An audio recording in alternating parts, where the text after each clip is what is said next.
and Co. Will you ever do a live venue epic? We've done that before. The Terrace, that will definitely come again. You are basically accusing the Glazers of insider trading. That's preposterous. Again, if you want to defend the Glazers, Mr. Chowdhury, you defend them. But the evidence is out there. Go and research it, learn, educate yourself, bro. Don't forget, they can also make money selling the market in anticipation of a drop in share price. It's a cheat code, unlimited money machine for them. Absolutely.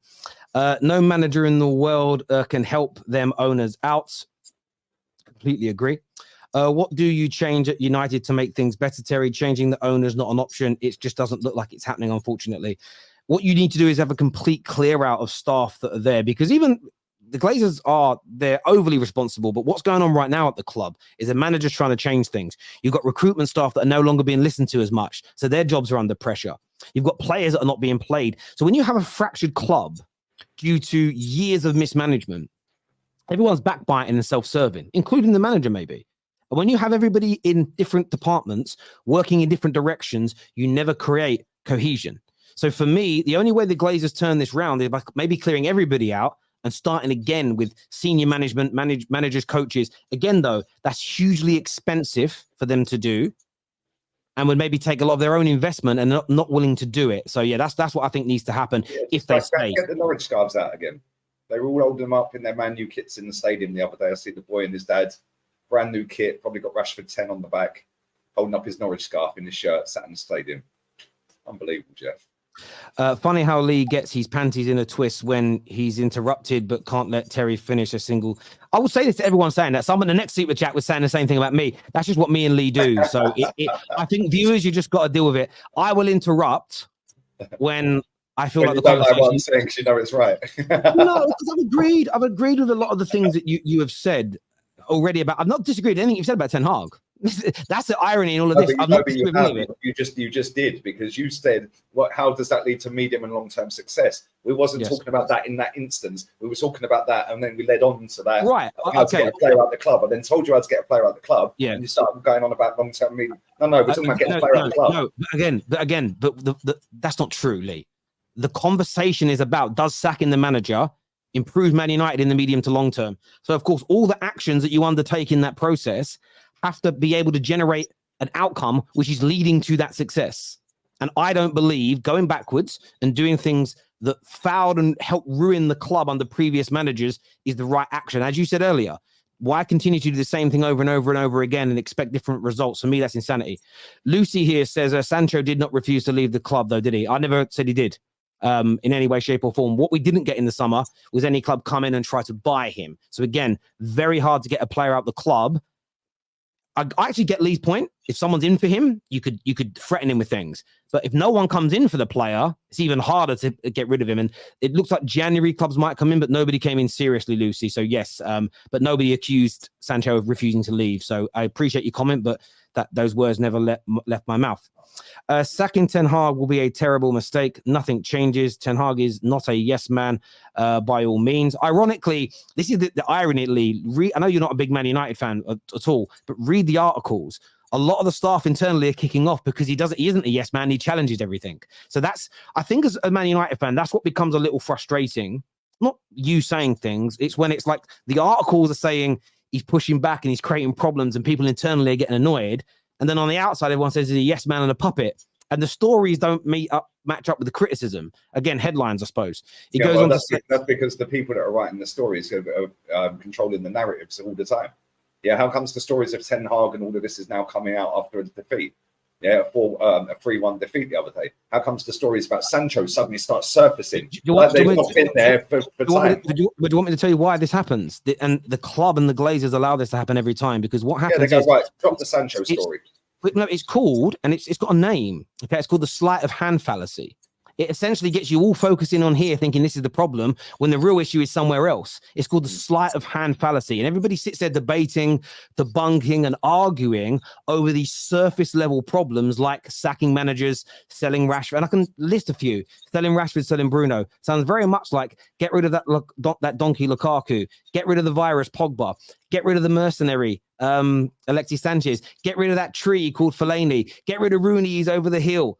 We've been doing this for a decade, and every time we've done those things, is being controlled by the Glazers. Yes, overly There we go. by them. No by doubt them, about by it. them leaking that out to people that will then write that. No, again, I don't think they directly leak it. I think what happens is people become self-serving and they're fighting No, to they make just give it themselves. to your PR guy, Neil Ashton, and then Neil Ashton. No, but Neil Ashton, again, involved. hang on. Let me respond to that. Yes, sometimes, but sometimes the stories are not flattering for Man United either. So Man United wouldn't release stories that they forgot to do due diligence on a player that might be a sex offender. And there's no way Neil Ashton, the club's PR man, releases that. So some of it, but it's still coming internally because people start fighting against each other at the club, and it becomes very self-serving. So it's much bigger than that. Big up Lee and Terry. Thank you, Luke Skywalker. P.S. Will Colleen ever be back? Colleen's currently traveling in Colombia, I think. So one day she'll be back, but she's away traveling right now. Let's go to the bathroom, mate. Yeah. All right, mate. A manager that inherited the worst squad last year and became third gets no credit, Lee. I will come back to that when Lee's back. Smash the like button, people. Yes, please make sure that is being done. Please make sure you are subscribing to the Terrace as well. Who were in the worst condition last season, United or Spurs? And style of play, mentality, and recruitment have been better than Seven Hag. Saying Ten Hag is not a problem is wrong. Again, but I respect the super chatter, Cash, but you're doing that stereotypical thing. I didn't say he wasn't a problem.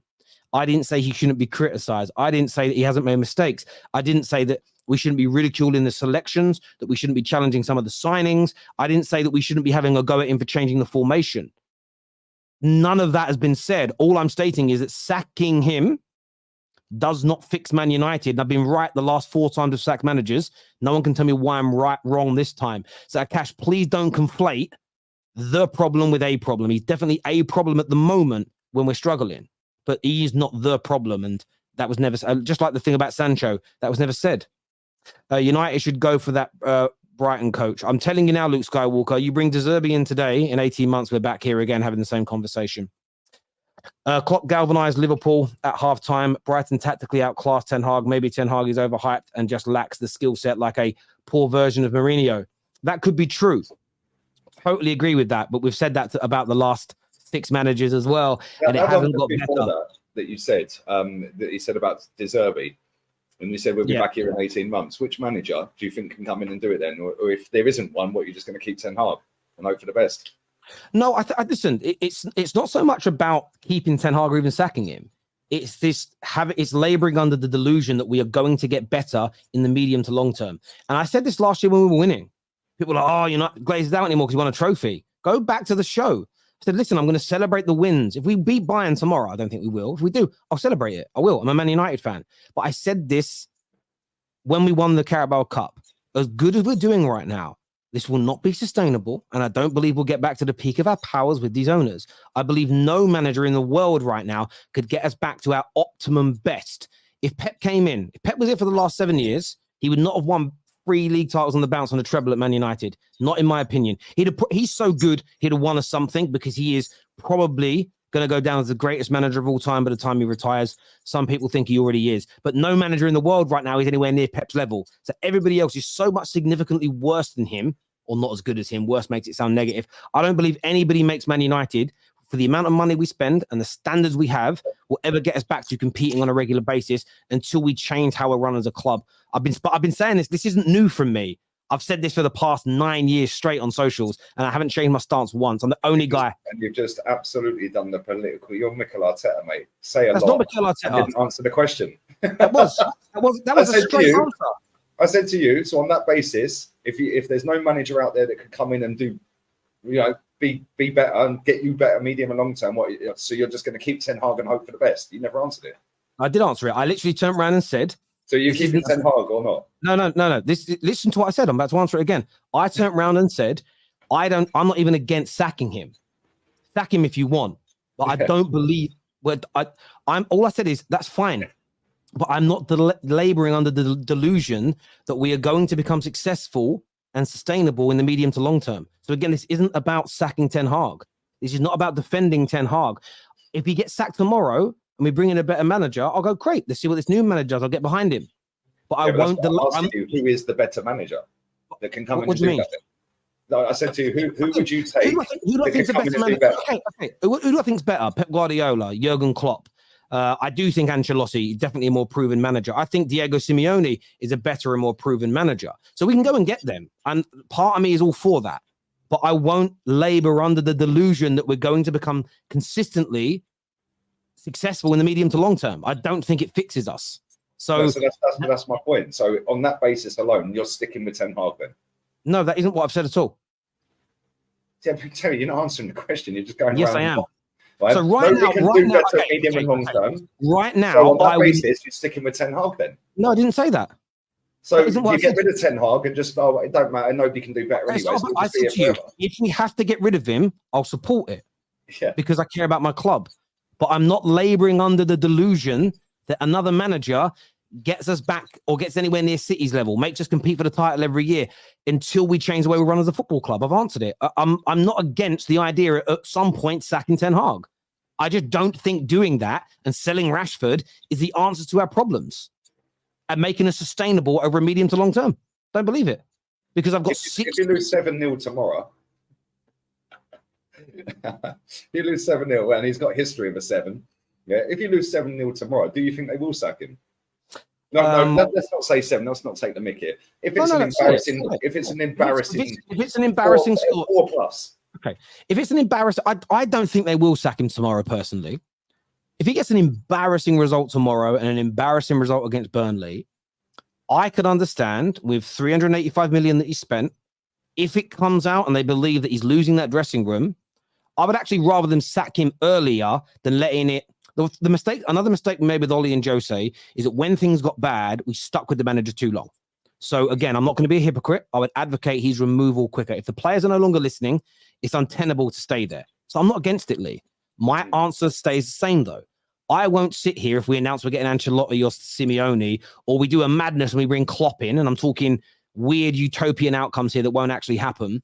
I won't sit here and pretend and delude myself into thinking that we will become an exponentially better team and highly successful in the medium to long term when we're run the way we're run. I don't labor on that under that delusion. And I think some Man United fans do. And the reason I say this, I've been in this game 10 years. I've been sitting here talking to fans for 10 years. And every time we get to this situation, whether it's the beginning, middle, or end of it, when the people talk about the manager going, it's the same nonsense every time. Sell these 2 or 3 players, bring in this manager, patterns will appear, starter players will be here, we'll be back. 6 times running, it hasn't worked out. This could be 5 times running, it hasn't worked out. This could be the 6th. So excuse me for not laboring under the delusion that we are going to get better in the medium to long term. That isn't defending Ten Hag in any capacity. That is talking in the reality of the situation of my club. Basically what you're saying is then, well, we're just stuck here. We just have to go with the highs sometimes, cheer the win, and then when we get battered, call out the Glazers, get the Norwich scarves out. Then if we win tomorrow, oh, goody. Because you're basically saying that no manager can come in and do better medium and long term because the Glazers are the issue, which we know they are.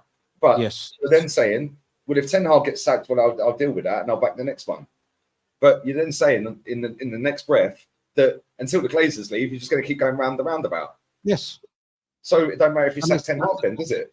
But exactly. That, like I've literally said, but Lee, I've answered you 5 times. The first time I said it. Around the round. No, I didn't. I explained. Lee, I answered you very straight, very directly, very concisely, and very candidly. But I'm not against him being sacked. And then I gave you a very detailed example of embarrassed against Bayern, embarrassed against Burnley. Then if he gets sacked, I'd accept it. I would think that, and if it turns out he's lost a dressing room, I said I'd accept it. We created a scenario. All I have stated is that I'm not sitting here like delusional Man United fans who think that action will set us off to the future and we will become brilliant and sustainable over a long period of time. Is what, again, you should always in life be aiming for medium to long-term success, not short-term fixes. I don't want short-term fixes. They're not sustainable.